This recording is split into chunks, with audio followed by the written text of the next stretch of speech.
us, facing our fears, laughing through the chaos and drinking some beers. So here's to the laughs, the groans and the cheers, all the awkward moments, and we're still here. Cause in the end we're just doing our thing. It's our crazy life, oh, one more thing. Oh, one more thing. Oh! Hey, I'm Brian. Welcome to Oh, and One More Thing. Hey, I'm Rob. We're so glad you could join us at the always sunny and beautiful OAOMT Podcast Studios. What is that? Oh, and one more thing. I'm trying to abbreviate my life a little bit. Oh, yeah, you are, because I didn't even pick it up. OAOMT. And you called it studios. That's cool. Isn't that nice? Yeah. I.e. my basement. Well, no one needs to know that. Oh, but sorry. we got to get a big neon sign. That would be cool. Dude, that would be awesome. Yeah, that would. Yeah. You work on that. I will. I'm on it. Okay. So, hey, Rob. Yes, sir. If every time you enter a room, a song would play, what would your song be? Ooh, that's a great question. Okay, top of my head, I have two. I mean, obviously, as a true Minnesotan, anything by Prince. Really? Yeah. Okay. I mean, if I had to pick one Prince song, I'm not going to pick the obvious, like Purple Rain, Too obvious. Let's Go Crazy. Yep. Still again, too obvious. I'm going to pick Seven. What is Seven? The song Seven. There is a song, Seven by Oh, Prince. seven, and I'll watch them fall. Ding, ding. I don't know that I've heard that. It's a fantastic song. It's very melodic. I love it. Okay. And two, Kickstart My Heart by Motley Crue. Okay. Yeah, you are kind of the hairband guy. Kind of sorry. It's just, I just love how it's just like.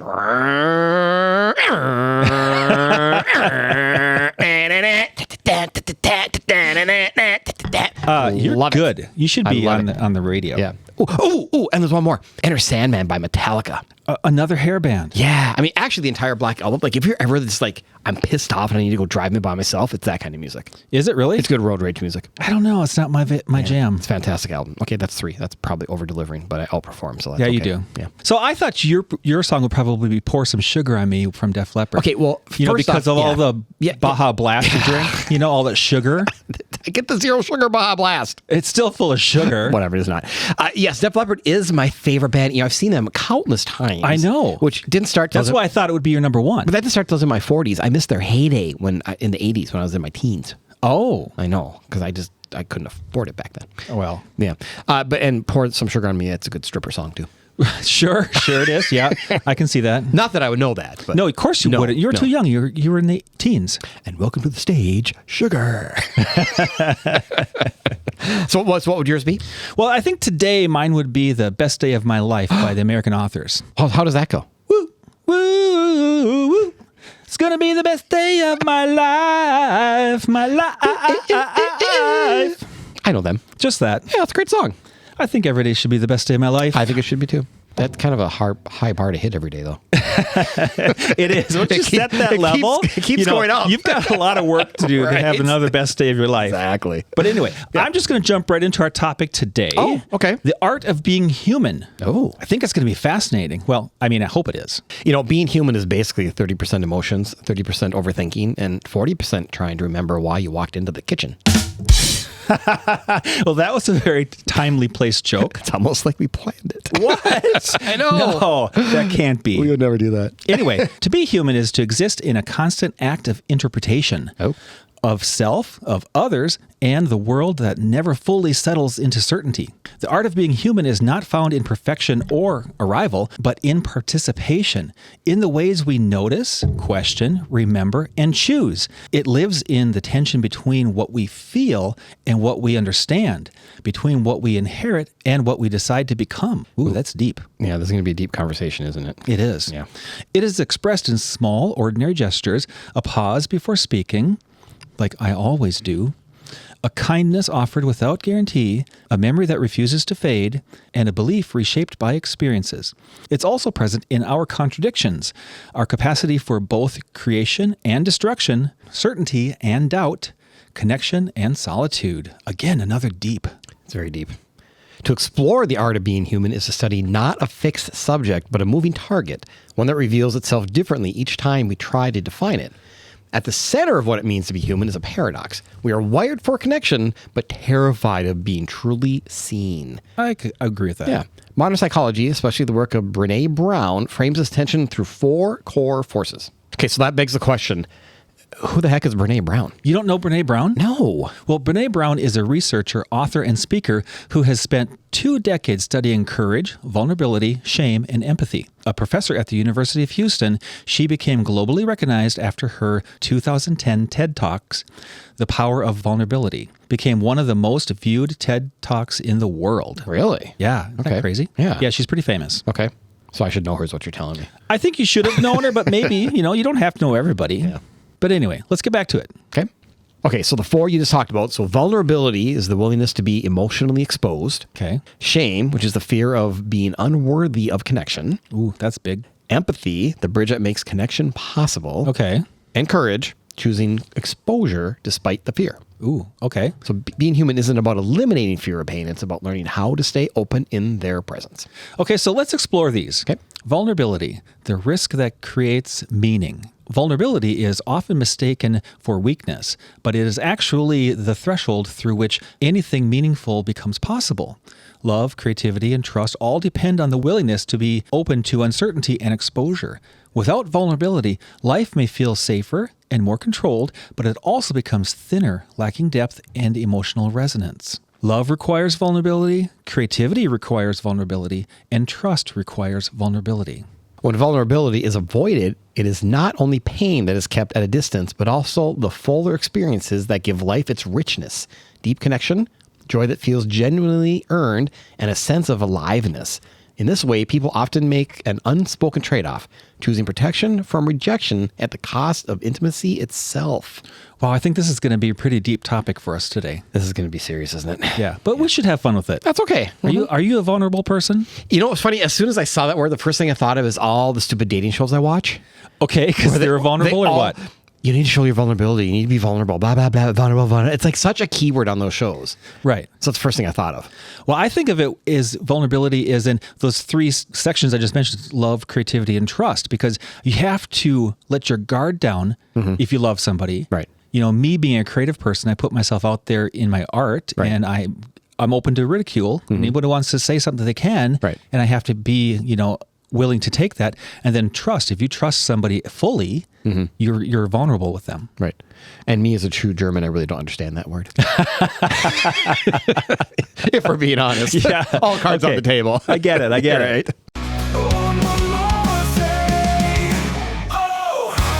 Hey, Brian, I was just outside trying to enjoy the yard, and the mosquitoes are driving me nuts. Oh, you got to call Spring Green for that, Rob. Spring Green? I thought they just did my fertilizer and weed control. Oh, they do that, and our lawn looks amazing because of it. But their mosquito control is a game changer. We can actually use our patio. You know how bad the state bird gets in Minnesota. I'm pretty sure that's the loon, but point taken. So they do lawns and mosquitoes? And total home pest control. My house is completely mouse-free. They even do liquid aerations and lawn insect control. Wow, I'm only using them for half of what I could be. You should fix that. Go to spring-green.com and get a personalized quote today. That's spring-green.com. And tell them Owen one more thing sent you. Okay, the second one, shame, the hidden regulator of our lives. Yeah, oh, wow. That doesn't be deep. Okay, you know what's funny when I think of shame now? What? There's a lot of TV references in all of these for me. Yeah, there are. Game of Thrones, when Cersei's walking naked through the streets, and they're saying shame and ringing a bell. Yeah, shame. That was quite the show. It's quite the show. Anyway, okay. So vulnerability is the door. Shame is the lock that keeps it closed. Shame quietly convinces us that we are not enough, that if others truly saw us, they would turn away. It often grows strongest in silence, in comparison, and in the pressure to be perfect. From there, it subtly shapes behavior in ways that feel protective but limiting, pushing people to overwork in order to prove their worth, to people please in order to avoid rejection, or to withdraw before anyone else has the chance to reject them. Ooh. Deep. So shame says, I'm not good enough. Shame says, if people really knew me, they'd leave. The key insight is that shame is not something resolved through logic or argument. Instead, it begins to dissolve through experience, through being seen and being understood without judgment. That is where empathy becomes essential, not as a concept, but as a corrective force that makes honesty feel survivable. Wow, that's a lot right there. That's a lot. That's a lot to unpack. That is a but I lot. think that whole shame thing about when you put it into perspective and say, I'm not good enough, that feeling alone is something that I know I've struggled with for a long, long time, because either maybe I didn't like my art, maybe I didn't do a great job at work, maybe I didn't do something, but you get into your head and you think, I'm not good enough or I'm not worthy for that. Right. And then you start beating yourself down. And that's a hard one. That's a hard one for a lot of people. Right. There's a skit on Saturday Night Live. Yeah. By Al Franken back in the 80s. Remember it? I doubt it. Al Franken did a skit. He had a character named Stuart Smalley. Oh, I remember Stuart Smalley. Yeah. Okay. Remember his phrase? No, I don't. I'm good enough. I'm smart enough, and doggone it, people like me. Is that where that came from? That's where that came from. I've always remembered that statement, but I Right. never knew where it came from. Right. I mean, it was a parody, and it was a kind of a whole skit thing. But he actually wrote a book about it. It was published in 1992. Really? Yeah, and it presents a year's worth of humorous and insightful daily affirmations on topics like self-esteem, love, and work, and blending comedy with genuine with recovery wisdom. It's a great self-help book. Oh, that's cool. Yeah, I haven't read. I've read snippets here. I don't own the book. Because why would I own a book? That's crazy talk. Come on, But- you own a book. I do own a couple books, but I think it's a great self-help book. Cool. That's kind awesome. Of in kind of a comedic sense. So shameless plug. All right, so let's go on to the next one. Number 3, empathy, the antidote to disconnection. Empathy is not about fixing, advising, or reframing someone's experience. It is the simple act of being present with another person in their reality. Okay, well, that already is deep. At its core, empathy says, I see you, I feel with you, and you are not alone. Stuart Smalley. Exactly. I think that's true, right? I do, yes. True empathy requires emotional presence, a willingness to sit with discomfort, and the ability to let go of control or the urge to change what is being felt. Okay, that's where I'm going to struggle letting go of control. and that's hard. That's a really hard thing to do. That is very hard to do, yes.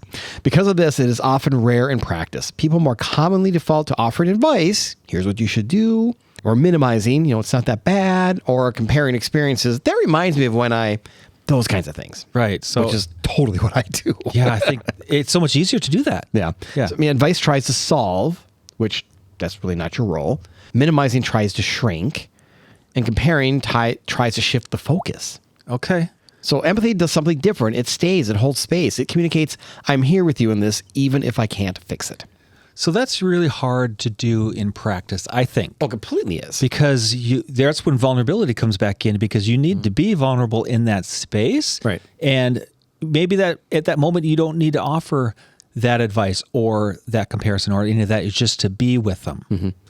And I find that's really, really hard for me to do. Yeah. And for me, I'm a very logical, black and white kind of person. There's You not- are? Shocker. I know. So for me, it's always just, in my mind, I want to help solve the problem. Right away. Right You away. Go right to that Right. spot. Let's fix this. Yeah. Right. Which is sometimes not the case. Sometimes just need to be there and just be a person. Right. And not So that's have like to solve everything. That's like our relationship. You're there to be my sounding board, and then you want to fix it, and sometimes you just shouldn't fix it, Rob. Shut the hell up. Just shut the hell up, Brian, Right. and get on with your life. Right. Case closed. Move on. All right. Moving on. Number 4, choosing authenticity over approval. Courage, in this sense, is not loud or dramatic. It is quiet, subtle, and practiced in everyday moments. It shows up in the willingness to speak honestly about what you feel, to set boundaries without over-explaining or apologizing, and to accept that not everyone will fully understand you.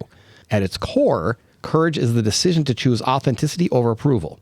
It is a willingness to risk temporary disconnection in order to build something more real over time, a sense of belonging that is based on truth rather than performance. Okay, so wow, I need to take a moment to let all that sink in, because that's a lot of the things that I think I struggle with internally, is how to make all this come full circle and live it. Right. Right. And to be your authentic self is hard. You need to be vulnerable. You need to Right. expose yourself. You need to have the courage to do that.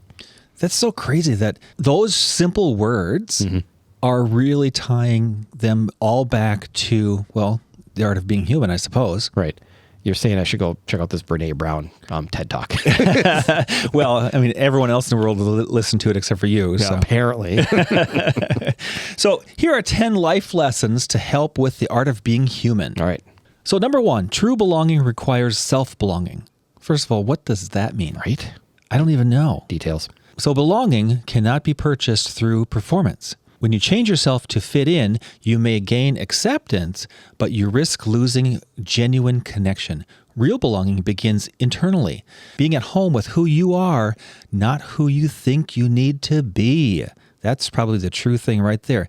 True belonging means being accepted without needing to perform for it. Okay, I like that. And here's what scares me a little bit. As you know, I do not read ahead. Right. And there are 10 of these, so there's 9 more. Where was this when I was like a sophomore in high school? This is what I want to know. Right? Where were this teaching? Maybe, maybe my parents were supposed to teach me this, but I think that these life lessons that we're hopefully bringing to the world, as we're trying to do, it is teaching people this, and I'm learning right along with everybody, because this stuff is like, wow, I wish I would have known it long ago. Exactly. Yeah. And everything we've read so far, I'm like, I can just see myself being a teenager in high school and be like trying so hard to fit in and doing all the opposite of what we're talking about right now. Right. Be true to yourself first. Yeah. And then if people come along, great. If not, you should be okay with that. Yeah, because that's not your focus in high school. Your focus is to fit in. It's to fit in and be like everybody else. Exactly. Yeah. Yeah. That's gosh. Anyway, light bulb moment. Okay, number 2. Boundaries create real connection. Boundaries are not barriers to connection. They are what make connections sustainable. They prevent resentment, reduce burnout, and communicate self-respect. Without them, what looks like closeness often becomes overgiving, hidden frustration, or emotional exhaustion. Healthy relationships depend on the clarity of where you end and others begin. That's hard. Creating boundaries and sticking to them. Yeah, it's really hard. But I mean, obviously, the reasons that you should do that. I know the reasons, but I don't want to be a douche. So it's right. So there's that fine line. Where's that line? How do you, bridge that gap of I set my boundaries, but I don't want to be that douchey guy that like, hey, stop bugging me, whatever it might be. Yeah, exactly. Yeah. So number 3, empathy is a skill, not a personality trait. 100%. Empathy is something you practice, not something you simply are. I don't know. Is that true? I think people are empathetic naturally. I think to a point, but I do think it takes loads of practice. It is a skill. I don't think you wake up one day and you're empathetic. Yeah, that's true. It is built through behaviors like listening without interrupting, reflecting rather than fixing, Rob, and and naming emotions clearly. That sounds really painful. It does sound painful, right? Over time, empathy becomes less about instinct and more about intention. Okay, so I can see how that becomes a skill. Yeah. Definitely practice. Number 4, authenticity is costly, but worth it. Being authentic comes with trade-offs. It will naturally draw in people who align with who you are and distance those who don't. But both outcomes are necessary. Authenticity is not about universal acceptance. It is about honest alignment, even when it narrows your circle. See, there's the rub. Right. Yeah. Sure. You have to be okay with that. And I know we've talked about authenticity before, and to me, one of the hardest things to practice, because it's really being, again, there's that word vulnerable, about who you are and accept it. And you know what? This is who I am, and I'm authentic about it, and I'm listening, and et cetera, et cetera. Yeah. And I think there's, at least in my life, there's been some people that I'm close with because they're authentic, and some people I'm not close with because they are authentic. Why is really, you think that there's an issue with that? Like some people I don't jive with because their authenticity does not match mine or my beliefs or what I... Okay, I see that, but they're being their true self. Exactly. But you guys just don't match up. And you need to be okay, or they need to be okay with the fact that we're not on the same page. Right. And that's okay, but then that can determine the decisions you make and if you want to hang out with that person more or not. Right, that's true. You know what I'm saying? Yeah. All right, number 5, emotional language is not the same as emotional depth. Huh? Modern emotional vocabulary has expanded rapidly, bringing both clarity and confusion. Terms like trauma response, boundaries, gaslighting can help people recognize patterns, but they can also be misused and over-applied. What? No, that's not true. That's not true. Not every discomfort is a trauma. Not every disagreement is harmful. Language should deepen understanding, not replace it or shut down reflection. Yeah, so that's, I think, our society in a nutshell right there right now. Yeah. I mean, truly it is. I mean, we're so polar opposites right now. It's disgusting. Yeah, there's a lot of that happening. It's okay to disagree. Is it though? No, I'm kidding. It is. Yes, it is. And you have to be okay with that. You have to be okay with that. Yeah. Number 6, therapy speak should be a tool, not a shield. What does therapy speak? Emotional language is most useful when it leads to awareness, not avoidance. It becomes unhelpful when it is used to label identity rigidly. This is just who I am. Or to avoid responsibility. This is my boundary. Where it should open inquiry, not close it. Okay, so that's kind of like that Yeah. shield. Right. Got it. Yes, I'm with you. All right, number 7. Social media rewards performance over presence. Yes, it does. I think that's our whole society. That's right our there. problem Yeah. right there in a nutshell. Yep. Social platforms often reward being seen rather than being known. This encourages curated vulnerability, sharing emotions in ways that are still aesthetically controlled or socially safe. While it can reduce stigma, it can also distort what authenticity looks like. That is one of the rubs of social media is that it's very It's very distorted. very distorted. Yeah. Very distorted. And now you throw in AI where half what we're sometimes you- seeing is it real or AI? We don't know anymore. And sometimes you can't tell Yeah. if it's not real, but a lot of times I think you can because it is pretty crazy, Yeah. you know? And sometimes the shaping of people and things like that, it's just not realistic. So Yeah. it's right now, at least it's somewhat easy to tell AI over real. Right. But yeah, I know there's fakes out there that are really good. Only going to get tougher. Yep. Number 8, comparison quietly distorts self-worth. Even positive or inspirational content can trigger subtle comparison loops. I should be further along than this, or why am I not healed yet? Over time, this can turn growth into performance and reflection into self-judgment. Wow, I say that stuff all the time. Not about the healing part. I know that Right, that's yeah. life, but Right. I should be further along than this. Right. Yeah, I get down on myself all the time for those things. Yeah. And I think that's a 2. I know you're going to bleep me, but I'm not trying to put social media on a burn here, but I think that's part of it too, is you see all the positives on social media, what all the happy people and happy things. And Yeah. like, how come I'm not like that? How come I'm not doing that? Why am I not on the same page as Right. them? That's to me where the distortion comes in. And that distorts the self-worth. And that's part of, you digging in and seeing that. Those people sometimes are, a lot of times people are just showing, hey, they're having a happy moment. Right. But you're reading into that saying, like, why is that not my life right now? That's their entire life 24/7. Right. And No, it's not. That They was just happen to show a happy right. moment. That's 30 seconds of their life. Yeah. Yeah. What does the other 23 and a half Right. hours look like? And I think we just have to understand that, yeah, that was a great moment for them in most cases, I should say, Right. and accept that. Right.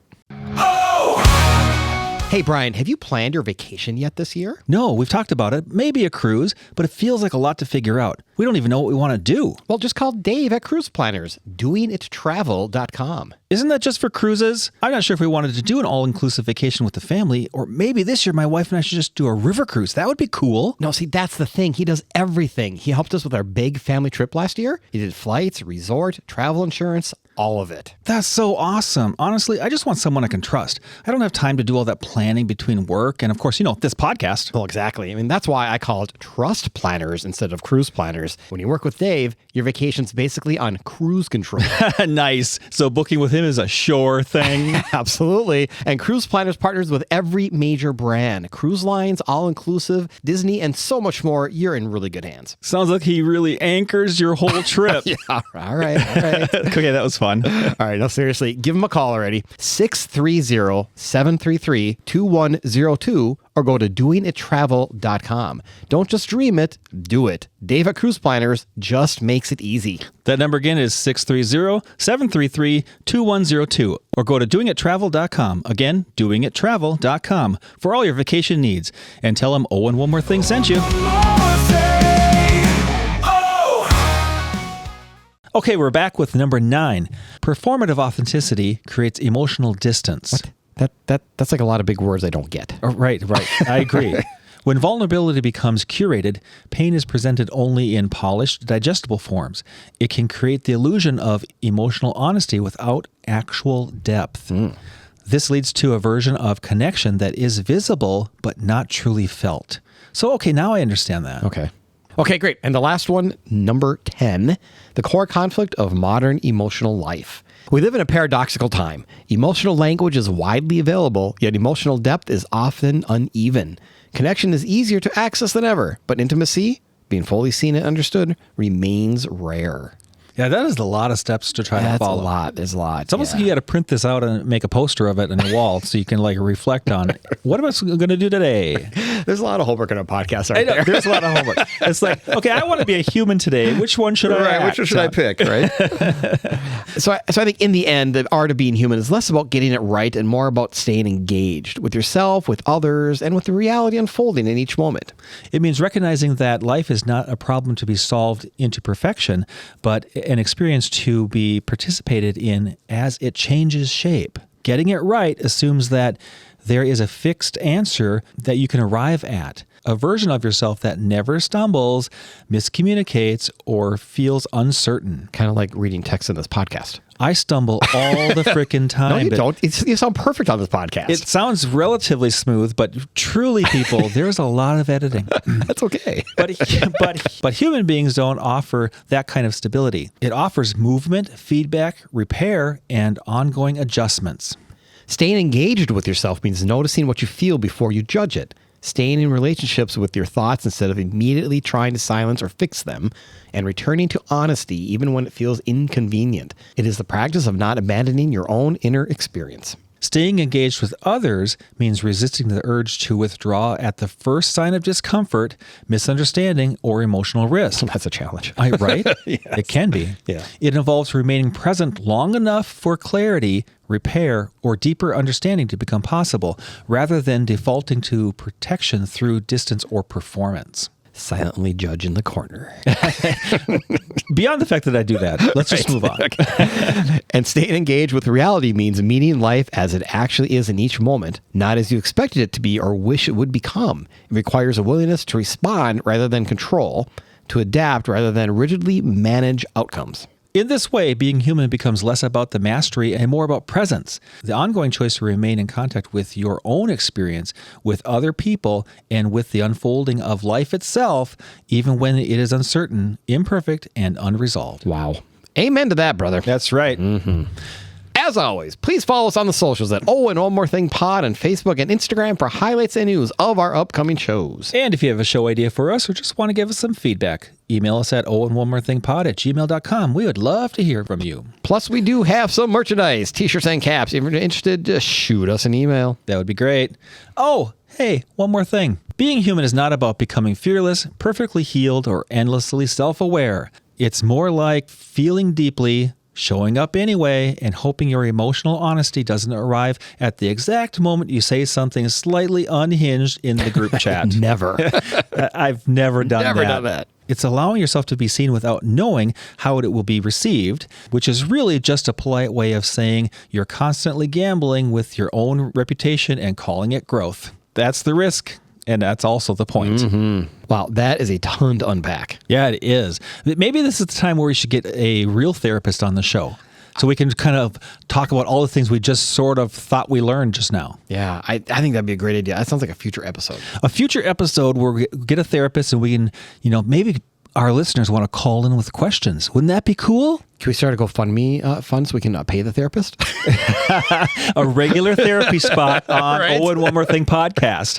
I think that already is a therapy spot for us, you and me at least. Right, exactly. Right. maybe we should get a GoFundMe for ourselves then. Oh, yeah. A weekly therapy appointment that we can unpack our feelings and then come onto the podcast and tell everybody about them. Let's see if we get 20 people to give us $10. That's $200 an hour. Yeah, that'll work. Okay. I think you should get work on that. We're on it. Okay. Hey, bye, everyone. Bye. I think we just became therapists. I think we did.